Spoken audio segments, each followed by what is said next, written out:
everyone. So welcome back to my channel Science with Sangati once again. तो कैसे हो सब बताओ? बढ़िया? Excellent. Okay, great.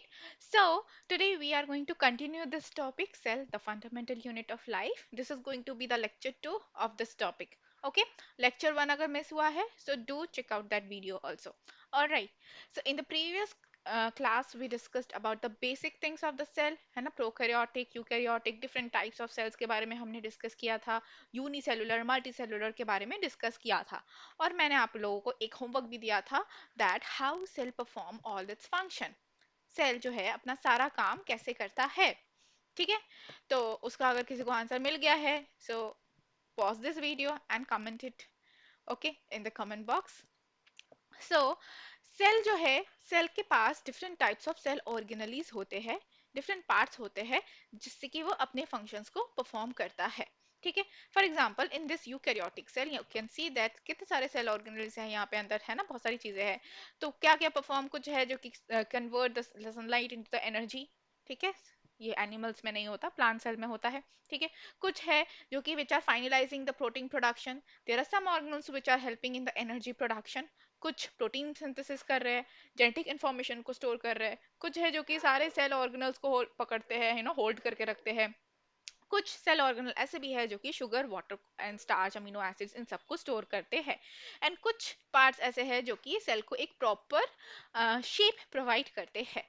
ठीक है, so all of these are the parts and there are these functions. There are other functions also which are done by the cell. ठीक है, और ये सारे फंक्शंस करते कौन है? All of these cell organelles. ठीक है, तो बेसिकली ये सेल ऑर्गेनेलीज जो है ये होता क्या है? Organelles means small organ like structure. Small organ like structure. तो इनको ऑर्गन लाइक स्ट्रक्चर भी क्यों बोल रहे हैं? बेसिकली सी हमारे बॉडी में ऑर्गन्स है and every organs have their particular function. Right, जैसे स्टमक का काम हो गया डाइजेशन, हार्ट का काम हो गया ब्लड सर्कुलेशन, है ना, pumping the blood. So every organ has its particular function. Similarly, these small little organelles, they also perform a particular function. ठीक है, फॉर एग्जाम्पल गोल्गी है, इसका अपना फंक्शन है, वैक्यूल का अपना फंक्शन है, mitochondria, nucleus, centrosome, endoplasmic reticulum, all of them have their particular function. And as they are very very small, like they are microscopic, so we have named it as a organelles. ठीक है, small organ like structure. now कौन कौन से cell organelles होते हैं? Mainly ये है cytoplasm, cell membrane, nucleus, mitochondria, plastid, ribosome, endoplasmic reticulum, Golgi apparatus, lysosome, vacuole, centriole. ठीक है, तो इनको हम वन बाय वन पढ़ेंगे, but before that let's watch this. So, what are organelles? Organelle means little organ. Organelles are the specialized parts of a cell that have unique jobs to perform. Let's start with the nucleus, the control center of the cell. The nucleus contains DNA, or genetic material. DNA dictates what the cell is going to do and how it's going to do it.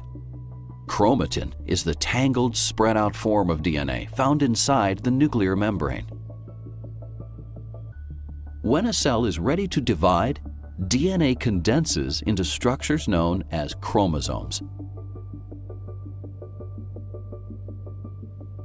The nucleus also contains a nucleolus, which is a structure where ribosomes are made. All right, okay, so see the cell organelles में first लेते हैं nucleus, which is the control centre, है ना, principal बोल सकते हैं, cell का principal है ये. क्यों? क्योंकि इसमें होता है हमारा DNA, which is the genetic material. DNA का फुल फॉर्म है deoxyribonucleic acid. Okay, and it also contains some protein. Okay, so DNA is the functional segment. DNA का जो फंक्शनल सेगमेंट है that is called as genes. इसको याद रखना. DNA का जो लेंथ होता है, टोटल लेंथ होता है 2.2 मीटर लॉन्ग. ओके, अब इतना लंबा डीएनए हमारे इतने छोटे से न्यूक्लियस के अंदर कैसे फिट आता है? So basically, it is present inside the nucleus in a very super duper coiled structure that is called as chromosome. ठीक है, बिल्कुल। क्रोमोसोम के पहले तो ये कॉइल होके बनता है क्रोमैटिक मटेरियल, और फिर कॉइल होके बन जाता है क्रोमोसोम, जिसका स्ट्रक्चर कुछ होता है ऐसा। ओके, इस फॉर्म में प्रेजेंट होता है। And we the human beings have 23 pairs of chromosomes. Clear? So this is the DNA which is present inside the nucleus. ठीक है, so basically the majority of the nucleus with filled with the chromatin material, all right, and the outer membrane जो है इसका होता है that is called as the nuclear membrane या फिर nuclear envelope. The nuclear envelope contains some pores which are basically helping to like movement of the proteins, जो कि proteins है बन के बाहर जा रहे हैं, उसके movement में help कर रहा है pores से। ठीक है, next is the jelly like fluid which is present is called as the nucleoplasm. Okay जो फ्लूइड होता है न्यूक्लियस के अंदर उसको एक न्यूक्लियोप्लाज्म बोलते हैं। All right, and there is a again a ball like structure that is called as nucleolus which is helping to synthesize the ribosome. Ribosome is another cell organelle. Clear? तो main जो function है nucleus का वो क्या होता है? It is playing an important role in the cellular reproduction, mean cell division में काम आता है। And it is basically it is the principal of the cell, right? So ये सारे ही फंक्शंस को कंट्रोल करता है। सेल में जितना भी फंक्शन हो रहा है, हाँ, सारी चीजों को कौन कंट्रोल करता है? Nucleus. Okay, it contains the genetic material. I hope it is clear. आगे बढ़ते हैं, next is the cell membrane. So cell membrane, this is also called as plasma membrane. ठीक है, and it is also called a selectively permeable membrane. Okay, it is the outermost covering in the animal cell. It is also present in plant cell. Plant cell में भी होता है। Okay,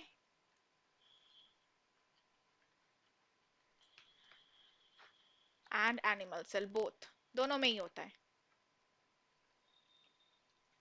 So this is the outermost covering in the animal cell, क्योंकि plant cell में एक और covering होता है, that is the cell wall। तो यहाँ पे हम यही बोलते हैं कि animal cell का outer covering क्या है? Cell membrane है। ठीक है, so it is responsible for the movement of substances in and out of the cell। ठीक है, तो कुछ सिलेक्टेड सब्सटेंसेस को ही ये अंदर बाहर जाने देता है। जैसे कि you can say then you know एक एंट्री पास हो गया, टिकट टिकट दिखाओ और अंदर जाओ। सारे लोग नहीं अंदर जा सकते हैं ना सिनेमा हॉल में, टिकट दिखाओ और एंट्री होगी। सिमिलरली यहाँ पे भी वैसे ही है। ठीक है, तो सारी चीजें अंदर बाहर नहीं जा सकती। जिनके पास टिकट है, मतलब जो कुछ पर्टिकुलर सिलेक्टिव सब्सटेंसेस है, वही जा सकते हैं। That's why this is called as the selectively permeable membrane. अब अंदर बाहर जाएंगे कैसे? By the process of diffusion and osmosis. ठीक है, इन दोनों प्रोसेस से अंदर बाहर जाएंगे। क्लियर? तो now here the question comes, how materials moves through the cell membrane? कैसे मूव करेंगे? जैसे हमने अभी बताया, by the process of diffusion and osmosis। इसको थोड़ा डिटेल में जान लेते हैं। ठीक है, what is osmosis and what is diffusion? So it is osmosis है, it is the process of moving of the solvent from higher concentration to the lower concentration across a semi permeable membrane। ठीक है, मतलब higher concentration of the solvent to the lower concentration of the solvent. जब solvent move हो रहा है उसको हम बोलते हैं ऑस्मोसिस, और इसके लिए एक चाहिए सेमी परमिएबल मेम्ब्रेन की रिक्वायरमेंट होती है। ठीक है, इस प्रोसेस में कोई एनर्जी की रिक्वायरमेंट नहीं होती, no energy is required. So this is a kind of passive transport. Please take a note. The passive transport is the transportation method where no energy is required. Okay, जिसमें energy की requirement होती है उसको बोलते हैं active transport. तो यहाँ पे आप देख सकते हो, ये एक सॉल्यूशन है। These are the solute particles and this pink colored thing is the complete solvent। तो क्या मूव हो गया? सॉल्यूट कितने हैं यहाँ पे? 1 2 3 4 5 6 7, 7 है। यहाँ पे भी कितने हैं? 7 है, राइट? सॉल्यूट नहीं मूव हुआ, क्या मूव हुआ? सॉल्वेंट मूव हुआ, कहाँ से? Through a semi permeable membrane, ठीक है? So only the solvent is moving. So for example absorption of water molecules through the soil in the root of the plant, it occurs through the process of osmosis. Okay, only the solvent is moving, so water is moving there. Next is the diffusion process, where both solute and solvent can move from higher concentration region to the lower concentration region until it's reached the equilibrium. मतलब जब तक ये बराबर ना हो जाए तब तक वो मूव करेगा, ठीक है? तो जो सिंपल डिफ्यूजन होता है उसमें कोई एनर्जी की रिक्वायरमेंट नहीं होती. So again that is a passive transport, you can से. तो फिर सिंपल डिफ्यूजन क्या है? एक टाइप का पैसिव ट्रांसपोर्ट होता है. Clear? However, the facilitated diffusion जो है which requires the ATP energy, so that is the active transport.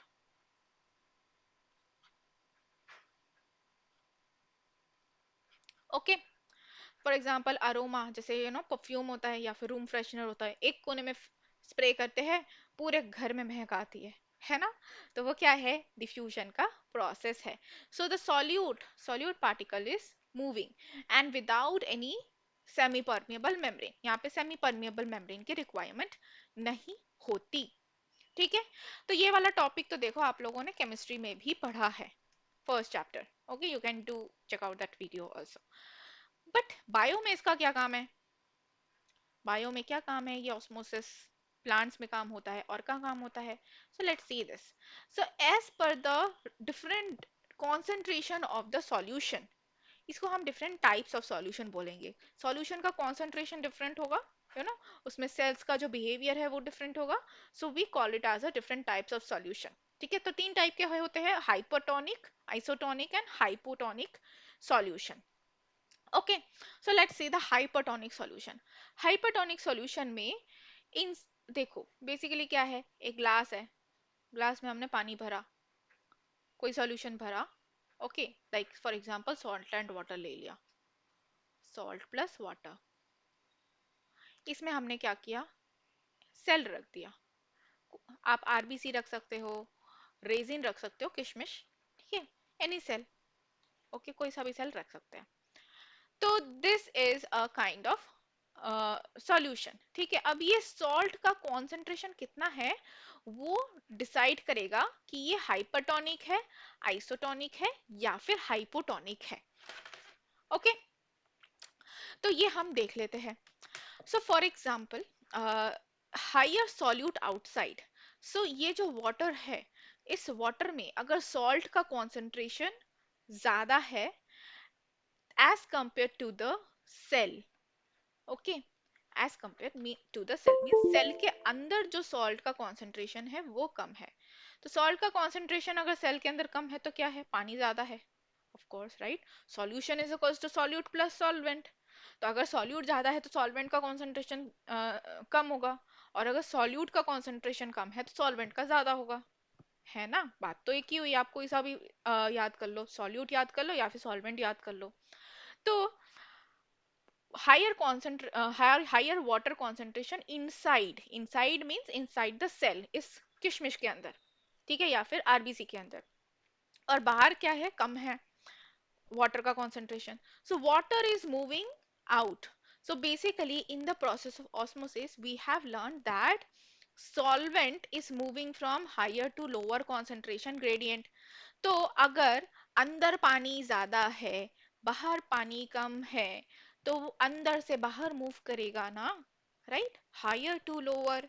तो अगर अंदर से बाहर मूव कर जाएगा, अंदर से बाहर मूव करेगा तो सेल हो जाएगा श्रिंक, ठीक है? So cell is shrinking because water is moving out in osmosis. So इसको हम एक स्पेशल नाम देते हैं, इसको हम बोलते हैं एक्सो ऑस्मोसिस, बिकॉज बाहर जा रहा है, एक्सो, water is going out. So this is exoosmosis. Okay, so cell is shrinking in case of hypertonic solution. Next हम देखते हैं हाइपोटोनिक में क्या होता है. हाइपोटोनिक में सेल के अंदर क्या है? पानी कम है, सेल के बाहर पानी ज्यादा है. ओके, सेल के अंदर पानी का कॉन्सेंट्रेशन कम होगा, वाटर कॉन्सेंट्रेशन यहाँ पे कम होगा, और बाहर होगा ज्यादा। तो वाटर बाहर से अंदर आ जाएगा, ठीक है, वाटर इज मूविंग इन, तो सेल स्वेल्स। ओके, सेल फूल गया। इसको हम बोलते हैं endosmosis.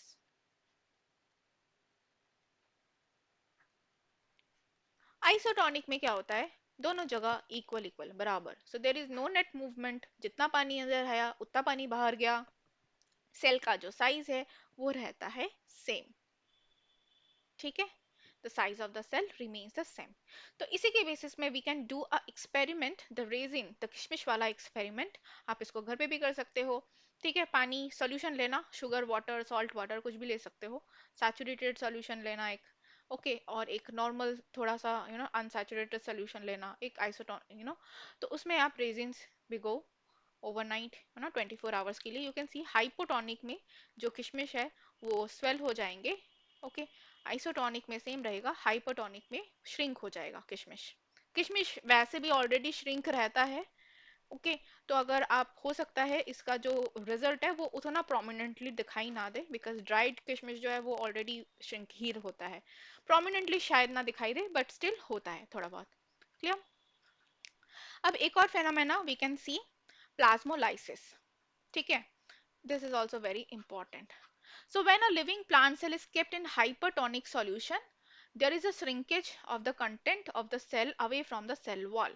So basically hypertonic solution में हमने अभी देखा कि सेल क्या होता है, श्रिंक हो जाता है, राइट। तो अब प्लांट सेल में क्या है, सेल वॉल होता है एक, which is maintaining the shape of the cell, ठीक है। तो सेल वॉल जो है वो श्रिंक नहीं होता, बट सेल वॉल के अंदर का जो कंटेंट है वो श्रिंक हो जाता है, and it is moving away from the cell wall, and this phenomena is called as plasmolysis. Okay, I hope it is clear. So that is about the plasma membrane or the cell membrane. So here you can see एक और चीज cell membrane का, you can see, let's see the structure of the cell membrane also. It is made up of the phospholipid bilayer, ठीक है। Hydrophilic heads होते हैं, hydrophobic tales होते हैं, ऑल राइट। तो बाइलेयर है, so basically you can see it, it has the proteins also embedded inside it, ठीक है। और इसका जो मॉडल है, it is called as fluid mosaic model। आप ये डिटेल में हायर क्लास में पढ़ोगे, 11th क्लास में, ठीक है। फ्लूइड मोजाइक मॉडल बोलते हैं। Next one more topic, that is the cytoplasm. So it is the fluid content inside the cell. Nucleus के अंदर जो फ्लूइड होता है that is called as nucleoplasm, जो अभी हमने डिस्कस किया। साइटोप्लाज्म इज दिस वन, ठीक है, न्यूक्लियस के बाहर और प्लाज्मा मेम्ब्रेन के अंदर जो फ्लूइड कंटेंट होता है that is called as the cytoplasm, जो आपको ब्लू ब्लू पूरा दिख रहा है, ठीक है। It is containing all the cell organelles, all the membrane bound cell organelles. Basically it is also providing the site for biochemical activities, ठीक है। जो बायोकेमिकल रिएक्शंस होते हैं ना, वो कहाँ होते हैं, साइटोप्लाज्म में होते हैं, ओके। एंड सारे सेल ऑर्गेनल्स भी कहाँ पे है, साइटोप्लाज्म में ही है। So here is a note that cell membrane, the genetic material, which is the DNA, and the cytoplasm, these are called as the basic part of the cell because it is present in all the cells, ठीक है। the सारे types of cells, मतलब जो पुराना cell था उसमें भी और सब में ये चीज कॉमन है, तीन चीज कॉमन है, cell membrane, genetic material and the cytoplasm. ये which you can see over here also, जो हम प्रीवियस क्लास में भी डिस्कस किए थे, prokaryotic cell and eukaryotic cell. Differences तो देखो बहुत सारे हैं बट सिमिलैरिटीज भी है। Cell membrane, the cytoplasm, the genetic material and ribosomes also prokaryotic में था, ठीक है। बट इसके बीच में या फिर इससे पहले जो प्रिमिटिव प्रोकैरियोटिक है, प्रिमिटिव यूकैरियोटिक है, डिफरेंट स्टेजेस, जैसे जैसे सेल्स बना, ये तीन चीजें, ये जो तीन सब्सटेंस पार्ट्स है सेल्स के, they were present in all the cells, that's why they are called as the basic part of the cell. I hope it is clear. Okay, so that is it for today's session, students. I hope you have enjoyed the class. Okay, so today we have discussed about the basic parts of the cell, cell membrane, cytoplasm, and the genetic material and which is present inside the nucleus. तो ये हमने discuss किया. ठीक है, we discuss about the different types of solutions also. All right, so if you like this video, so hit the like button. ठीक है, like कर दो please. Share this video with your friends. Subscribe to my channel to watch more such videos. ठीक है, so take care, have a nice day all of you. Bye bye.